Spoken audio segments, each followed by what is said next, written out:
तो कुछ ऐसे संगठन है, मैं अगर नाम लूंगा संगठन का तो लोग मुझे गाली देंगे, मारेंगे, धमकी देंगे, मैं नाम नहीं लेना चाहता हूं। कुछ संगठन ने गाड़ी को रोका। अध्यक्ष महोदय, उसमें ड्राइवर का नाम अकमल अंसारी, उसको बहुत मारा। साहिल फिरोज फौजी को बहुत मारा और गाड़ी काशी मीरा पुलिस स्टेशन में लेकर गए। अध्यक्ष महोदय, वहां जाने के बाद गौ रक्षकों ने पुलिस के सामने उसको गाली दिया, मारा उसको, जिसका वीडियो पूरा मौजूद है अध्यक्ष महोदय। और पुलिस की मौजूदगी में सब कुछ हुआ। 7.5 लाख रुपए का गोश्त बगैर किसी गलती के सर डंप कर दिया गया और उन पे FIR भी हो गया। भैया किरीट सुमैया, जब तू यहाँ पे आता है तो ये कारपोरेशन के अधिकारी पे SIT की इंक्वायरी बैठा, इनके पास पैसा कहाँ से आया? इतना भ्रष्टाचार, इतना करप्शन ये कारपोरेशन में है। यहाँ तक की रिकॉर्डिंग है मेरे पास कि कोई कहता है कि भैया कमिश्नर 10% में ठेका दे रहा, 8% लेता, 5% लेता। यहाँ की रिकॉर्डिंग है, हवा में बात नहीं कर रहा। गया हज कमेटी की तरफ से और हज पॉलिसी के तहत भी बताया गया है कि 20 से 22 दिनों का हज होगा शॉर्ट पैकेज में। और उसकी तफसीलात ये आई हैं कि वो नॉर्मल हज से उसके अखराजात ज़्यादा होंगे है। और ज़िंदगी में ये मेरा पहला हज है, अंडरटेकिंग में हमको लिख करके देना होता है। तो ऐसे हुज्जाज कराम जिन्होंने हज कमेटी से हज किया है, उन्हें अब दोबारा जाने का मौका हज कमेटी से नहीं है। वो वसूली करने में लगे हुए रहते हैं, उनके पास तिलक नहीं रहता है। 3 रोज़ के बाद आज रहमानपुरा की माँ बहनों के साथ रास्ता रोको आंदोलन किया गया।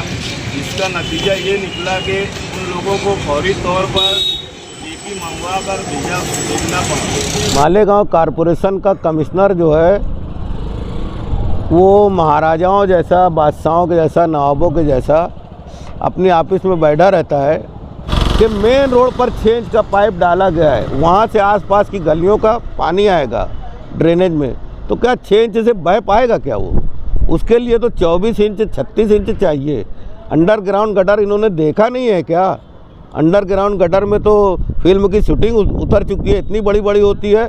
ये तो खिलौना दे रहे हैं मालेगांव को और 550 करोड़ रुपया गायब कर रहे हैं। तो कारपोरेशन आना और कारपोरेशन में काम होना, ये सबसे बड़ी बात है। अल्हम्दुलिल्लाह 1 तारीख को यहाँ शहर का आयुक्त जो है उसने ये वादा किया था कि रज़ापुरा रोड का जो है मैं टेंडर फ्लैश करूँगा और वो रोड का काम कराऊँगा। और एक अब्दुल्ला नगर का 1,20,00,000 रुपये का बजट है, लेकिन शहर के आयुक्त ने वो काम चालू नहीं किया। और दूसरा प्रपोज़ल था पवार वाली जो है 112 के अंदर पाइपलाइन डालने का, उसने उसके ऊपर लिखा है, वो भी रिसीव्ड है मेरे पास, उसकी भी फाइल पड़ी है, लेकिन अब तक उस पर कार्रवाई नहीं हुई।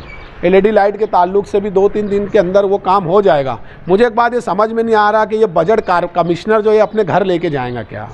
हाँ, अभी तो ये बात मालूम पड़ रही है कि किसी से जो भी मामला हल करने के ये पैसे लिए जा रहे, इसकी भी रिकॉर्डिंग और इसके भी पेपर है। किसी से 2 लाख मांग रहे, किसी से 3 लाख मांग रहे। तो ये इनको ये अपनी जो हलाल की जो पगार है ये कम पड़ रही क्या?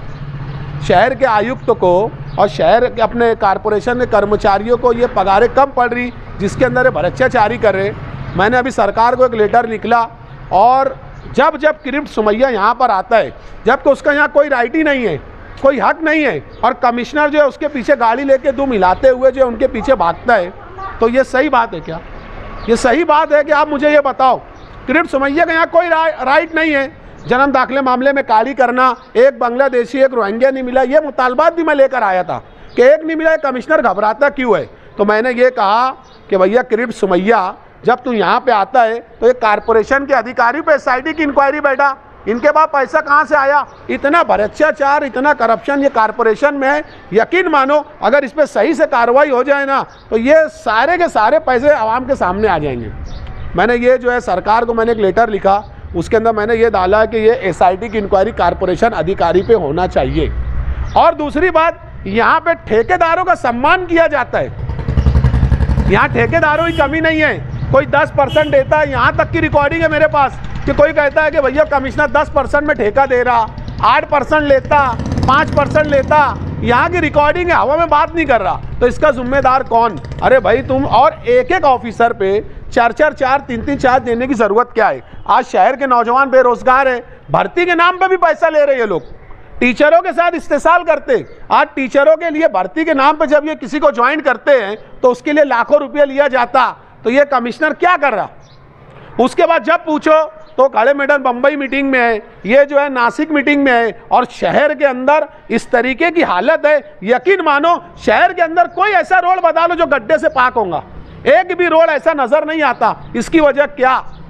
जब से ये कमिश्नर आया है ये बजट अपने ही पास रख रहे, तो ये आवाम के सामने लाएंगे का? ये जुलाई के अंदर वादा किया था कि मैं फंड दूंगा, यकीन मानो मैं इनको जो है 10 दिन का टाइम दे रहा, 10 दिन के अंदर ये जितने प्रकरण डाला हूँ अगर इस पर कार्रवाई नहीं हुई तो बेकरी वाला जो है ये अपना कारपोरेशन के अंदर पिंडा लगा कर धर्म अंदर की ये वार्निंग, ये मेरी धमकी समझे या वार्निंग समझे या जो समझना है वो समझ लो। ये करोड़ों का घोटाला करने के बाद हजारों की लाखों की आवाम से डरते नहीं। ये कमिश्नर इतनी मोटे चमड़ी का है कि ये जो लाखों का घोटाला करने के बाद भी जो है ये आवाम से डरते क्यों नहीं? उसकी वजह क्या है? वो बेचारी औरतें आज मेरे पास आई, वो औरतें आज कमिश्नर ऑफिस के बाहर बैठी हुई है, जब तक 212 का काम चालू नहीं होगा वो औरतें वहाँ से उठेगी नहीं, और मैं भी जो यहाँ पर मौजूद रहूँगा। इस तरीके की सूरत हाल हमारी है। अध्यक्ष महोदय, इस महाराष्ट्र में बहुत सारे जानवरों की स्लॉटरिंग मना है, वो स्लॉटरिंग बिल्कुल नहीं होना चाहिए। अगर अध्यक्ष महोदय कोई भी उसकी स्लॉटरिंग करता है उसको सख्त सजा होना चाहिए। अध्यक्ष महोदय, मैं 11 जुलाई थाना स्लॉटर हाउस से 13 भैंसों की स्लॉटरिंग हुई। अध्यक्ष महोदय, वहाँ डॉक्टर ने फिट फॉर स्लॉटरिंग का सर्टिफिकेट भी दिया। अध्यक्ष महोदय, जब थाना से गाड़ी भर के निकली गोश्त लेकर के 5:30 बजे गाड़ी जो है ये पहुंची फाउंटेन होटल काशी मीरा के पास, तो कुछ ऐसे संगठन है, मैं अगर नाम लूंगा संगठन का तो लोग मुझे गाली देंगे, मारेंगे, धमकी देंगे, मैं नाम नहीं लेना चाहता हूं। कुछ संगठन ने गाड़ी को रोका। अध्यक्ष महोदय, उसमें ड्राइवर का नाम अकमल अंसारी, उसको बहुत मारा, साहिल फिरोज फौजी को बहुत मारा और गाड़ी काशी मीरा पुलिस स्टेशन में लेकर गए। अध्यक्ष महोदय, वहां जाने के बाद गौ रक्षकों ने पुलिस के सामने उसको गाली दिया, मारा उसको, जिसका वीडियो पूरा मौजूद है अध्यक्ष महोदय, और पुलिस की मौजूदगी में सब कुछ हुआ। FIR हो गया 302। अध्यक्ष महोदय, पुलिस ने डॉक्टर बुलाया, डॉक्टर बुलाने के बाद जब चेक किया सर तो वो भैंस का गोश्त था, डॉक्टर ने सर्टिफिकेट दिया, मेरे पास सर्टिफिकेट मौजूद है। उसके बाद भी गोश्त को जो है जब्त कर लिया गया, FIR हो गया। उसने वहीं से DCP को, CP को, ACP को ईमेल किया, लेकिन आज तक किसी का एक जवाब नहीं, कोई रिस्पांस नहीं। अध्यक्ष महोदय, शाम को कोर्ट में ले गए और कोर्ट ने जब जज ने पूछा तो कहा इस मटन में बदबू आ रही है, बोले इसको डंप कर दो। 7.5 लाख रुपए का गोश्त बगैर किसी गलती के सर डंप कर दिया गया और उन पे FIR भी हो गया अध्यक्ष महोदय, और उन्होंने इसका दाम बताया 3,70,000। अध्यक्ष महोदय, कुरैशी समाज जो कारोबार करता है ना, ये जानवर को खरीदता है, उसकी स्लॉटरिंग करता है, जो कानूनन जुर्म नहीं है, कानूनन अलाउ है उसका अध्यक्ष महोदय। लेकिन आज जो बाजार में जहां जानवर बिकता है, अगर वहां से कोई मुस्लिम कोई जानवर खरीद ले, अगर वो गाय भी खरीदे, बैल भी खरीदे, बैल खरीदा है खेती के लिए, गाय खरीदा है दूध के लिए, लेकिन उसके बाद भी अगर मुसलमान ने खरीद लिया सर तो उसकी गाड़ी को रोका जाता है। ठीक है, एक minute sir please sir, 1 minute sir, बहुत इंपॉर्टेंट है सर, सुनिए। और आज जो है सर पूरे कुरैशी समाज के लोगों ने जानवर खरीदना बंद कर दिया, सब स्ट्राइक पे हैं। मैं मुख्यमंत्री महोदय से निवेदन चाहता हूं कि जब वो गोश्त लीगल था, भैंस का था, उसके बाद भी FIR क्यों हुआ और कोई रिस्पांस नहीं सर? पूरा गोश्त 7.5 लाख का फेंक दिया गया। अध्यक्ष महोदय, अगर यही होगा देश के अंदर तो लोग कैसे जिएंगे? चारों तरफ मुसलमानों को अगर इस तरह से सताया जाएगा, नहीं, ये बात ठीक नहीं है। ये बात, आप बैठिए।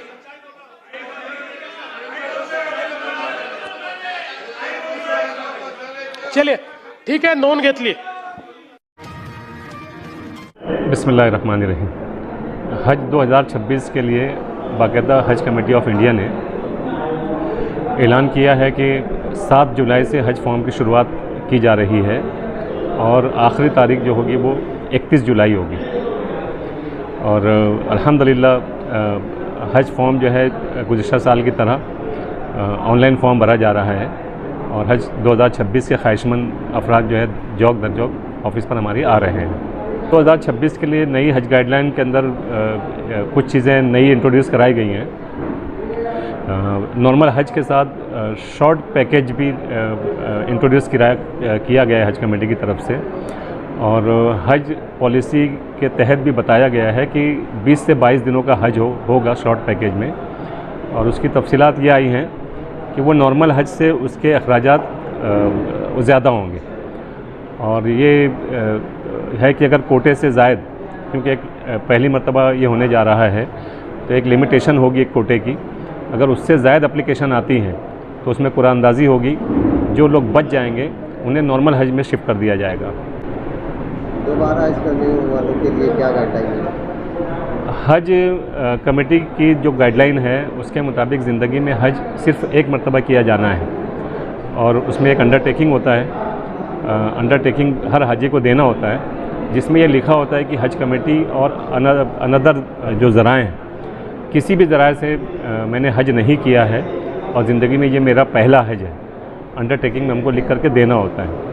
तो ऐसे हुज्जाज कराम जिन्होंने हज कमेटी से हज किया है उन्हें अब दोबारा जाने का मौका हज कमेटी से नहीं है, मासिवा इसके कि वो किसी ऐसी खातून के साथ सफ़र कर रहे हों जिसके वो महरम हो, या फिर 65+ जो मुअम्मर आज़मीन इकराम है उनके साथ जा रहे हों कंपेनियन की हैसियत से। सबसे अव्वल शर्त है कि हुज्जाज कराम को जो है वो पासपोर्ट उनको जो है कंपलसरी है। उसकी वैलिडिटी जो इसकी एक्सपायरी जो है 31/12/2026 होनी चाहिए और उसके साथ आधार कार्ड, पैन कार्ड, हाजी की एक तस्वीर, नई फ़ोटो उसकी जो है वाइट बैकग्राउंड के साथ जो है कलर फ़ोटो होगी और बैंक डिटेल के लिए उसे एक कैंसिल चेक देना है। कैंसिल चेक के बारे में लोगों को कन्फ्यूज़न है।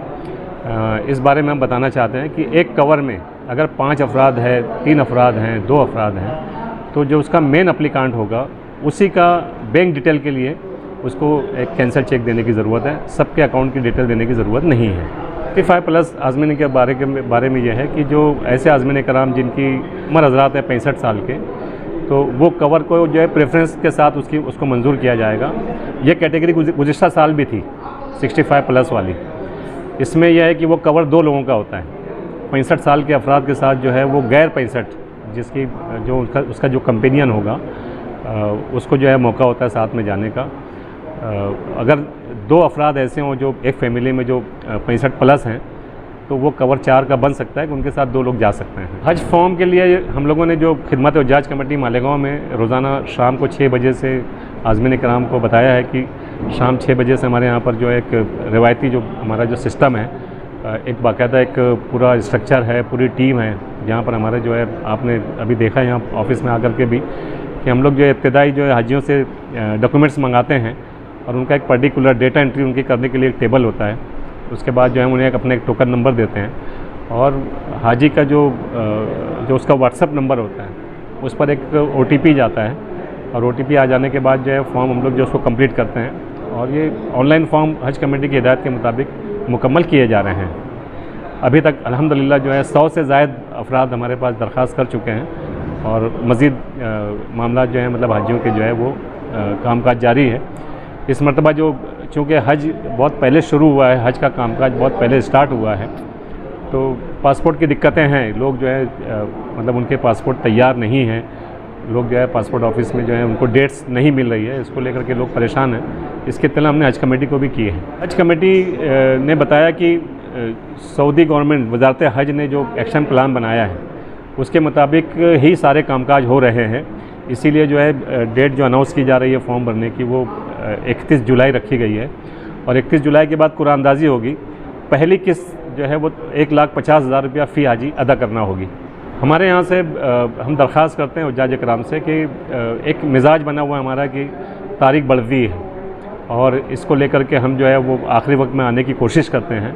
हम हुज्जाज कराम से गुजारिश करते हैं कि आपको अभी रजिस्ट्रेशन करना है, अभी कोई फ़ीस तो आपको देनी नहीं है, इसलिए इस मौके को अपने हाथ से जाने ना दें और तारीख बढ़ने का इंतज़ार न करें, क्योंकि जो हालात हैं, अगर कोटे से ज़्यादा एप्लीकेशन हज कमेटी के पास आती है और सऊदी गवर्नमेंट की तरफ से भी जो उनको इंस्ट्रक्शन है कि वो बहुत आगे जो उनको वक्त अगर नहीं मिलता है तो ये तारीख को आखिरी तारीख समझ करके हुज्जाज कराम अपने कामकाज को आगे बढ़ाएं, इस बात की हम दरख्वास्त करते हैं।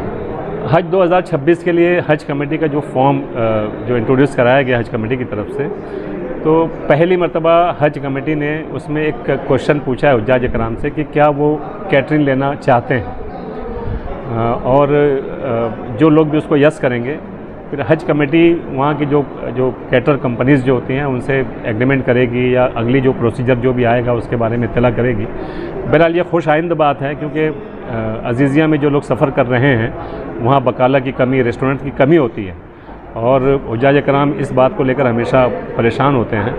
अगर ये सहूलत हज कमेटी इस साल के लिए तय कर रही है तो हुज्जाज कराम जो है इसमें अल्हम्दुलिल्लाह मतलब वो उनको भी मौका है कि वो इसका फ़ायदा उठाएं। और कुर्बानी के लिए तो पहले से सिस्टम है अदाई कूपन का, जो इस्लामिक डेवलपमेंट बैंक है उससे टाइप करके हज कमेटी जो है उसमें हर साल हुज्जाज कराम को ये सहूलत दे रही है। और हम इस ज़िम्न में हज कमेटी की तरफ से ये बात हुज्जाज कराम के लिए कहना चाहते हैं कि कुर्बानी सबसे बड़ा मसला है। जो पेशराव जो हुज्जाज कराम उन्हें हुज्जाज कराम को बताते हैं कि वहाँ जा कर के आप अपने हाथों से कुर्बानी कर लेना, तो ये कोई आसान काम नहीं होता। और वहाँ पर लीगली जो है वहाँ पर आप अपने हाथों से कुर्बानी नहीं कर सकते, इस तरह से वहाँ ज़बीहा नहीं होता। सिस्टम चूँकि लाखों लाख हुज्जाज कराम एक वक्त में वहाँ होते हैं और कुर्बानी चूँकि एक बहुत बड़ा फ़िक्र अंगेज़ जो मसला बन जाता हुज्जाज कराम का, फ़रीज़ा हज में से एक फ़र्ज़ भी है। तो हम ये चाहते हैं कि हुज्जाज कराम इसका फ़ायदा उठाएं। और हज कमेटी ने जो अदाई कूपन के लिए आपसे पूछा है तो हुज्जाज कराम से गुजारिश करते हैं कि उसको यस करें। 3 रोज से रहमानपुरा हज सर्विस के पास का रेल था, डीएसएल कंपनी के मुलाजिम को पावर की जो बिल है वो वसूली करने में लगे हुए रहते हैं, उनके पास डीपी सिलक नहीं रहता है। 3 रोज के बाद आज रहमानपुरा की माँ बहनों के साथ रास्ता रोको आंदोलन किया गया, जिसका नतीजा ये निकला कि उन लोगों को फौरी तौर पर डीपी मंगवा कर भेजना पड़ा। आज की तारीख में तमाम माँ बहनों और जितने भी सहवाग शामिल थे तमाम का शुक्रिया। सबसे पहला मुतालबा पूरे शहर का है। मालेगांव शहर में सेंट्रल गवर्नमेंट और स्टेट गवर्नमेंट की जानिब से 550 करोड़ रुपए के खर्च से अंडरग्राउंड ड्रेनेज बनाने का ठेका दिया गया है। और ठेके में ये भी है कि जहां तुमने सड़कों को खोद कर ड्रेनेज बिठाना, ड्रेनेज की पाइप बिठाना, वहाँ जो रोड जिसका कंडीशन में थी वैसी उनको बना कर देना। मगर आज देख रहे हैं हम पूरा शहर में लगभग ये काम हो रहा है और जहाँ पर उन्होंने खुदाई काम किए, ड्रेनेज बिठाए, वहाँ पर इन्होंने काम नहीं किया। आज सड़कें इतनी ख़राब हो गई हैं कि रोज़ाना कहीं ना कहीं हादसा हो रहे हैं। और इस सब के साथ में मालेगांव कॉरपोरेशन का कमिश्नर जो है वो महाराजाओं जैसा, बादशाहों के जैसा, नवाबों के जैसा अपनी ऑफिस में बैठा रहता है। बस इसको जो खुश कर दिया उसको ये बजट दे देता है, जो इसके चमचागिरी किया उसको बजट दे देता है। और बजट का क्या हुआ ये आज तक देखने नहीं जाता है। यही हाल कैलाश बच्छाव का है, जो सिटी इंजीनियर है, वो भी कहीं कुछ देखता दाखता नहीं है। क्या काम हुआ क्या नहीं हुआ कुछ देखते नहीं हैं। यहाँ तक कि हालत ये हो गई है कि 550 करोड़ रुपया सेंट्रल और स्टेट गवर्नमेंट का वो मालेगांव के ज़मीनों में दफन हो गया है। इसमें सबसे बड़ी बात यह है कि जैसे एक रोड है, मेन रोड, उस रोड से आसपास के महलों का पानी ज्वाइंट हुआ है, तो वहाँ पर कम से कम 24 से 36 इंच का पाइप होना चाहिए, जैसा कि शब्बीर सेठ के ज़माने में बिछाया गया था। मगर ये जो ठेकेदार है ये 6 इंच का पाइप डाल रहा है। इसकी शिकायत कैलाश बच्छाव से भी की गई, बहुत सारे लोगों ने कमिश्नर से भी किया, मगर कुछ नहीं। वो अपना काम करता जा रहा है। 6 इंच का पाइप डाल के अब भला बताओ कि मेन रोड पर 6 इंच का पाइप डाला गया है, वहाँ से आसपास की गलियों का पानी आएगा ड्रेनेज में, तो क्या 6 इंच से बह पाएगा क्या वो? उसके लिए तो 24 इंच 36 इंच चाहिए। अंडरग्राउंड गटर इन्होंने देखा नहीं है क्या? अंडरग्राउंड गटर में तो फिल्म की शूटिंग उतर चुकी है, इतनी बड़ी बड़ी होती है। ये तो खिलौना दे रहे हैं मालेगांव को और 550 करोड़ रुपया गायब कर रहे हैं। इसमें सबसे बड़ा दोषी कमिश्नर है। ये ध्यान नहीं देता। और दूसरा जो कैलाश बच्छाव है, ये 2 मालेगांव को खंडर बनाने वाले लोगों का नाम है। कैलाश बच्छाव और कमिश्नर, ये दोनों कारपोरेशन में ना हो तो सबसे बेहतर बात है कि आवाम का कामकाज सही ढंग से होंगे। दूसरा हमारा जो धरने का मकसद है, मकसद ये है कि बुनकर बाज़ार में 2 संडास और मुतरी थी, 2 इमारत थी, एक लेडीज़ के लिए एक जेंट्स के लिए। दोनों को 3 वर्षों से बंद किया हुआ है। हम बार बार आकर तकरार दे रहे हैं कि उसको चालू करो, चालू करो, चालू करो, कोई तवज्जो नहीं दी जा रही है। इसलिए आज धरना दिया गया है कि उसको पब्लिक के लिए जारी किया जाए। क्यों कि बुनकर बाज़ार में रोज़ाना कई सौ, बल्कि कहेंगे कि हज़ारों गैर मुस्लिम देहाती लोग आते हैं खरीदी के लिए। उनको ये जो पेशाब वगैरह की ज़रूरत होती है तो वो बहुत तकलीफ़ का सामना होता है। कभी कभी मर्द जो है वो कहीं भी खड़े होकर अपना ज़रूरत पूरी करते हैं तो आसपास के लोगों से उनका झगड़ा होता है। इस तरह से कभी न कभी यहाँ पर वातावरण ख़राब भी हो सकता है और इसका पूरा जिम्मेदार ये कमिश्नर और बच्छाव है। तो उसको जारी किया जाए ताकि ग्रामीण भाग के आए हुए ग्राहकों को तकलीफ़ कम हो जाए, ख़त्म हो जाए। इसी बुनियाद पर हमने आज धरना दिया है।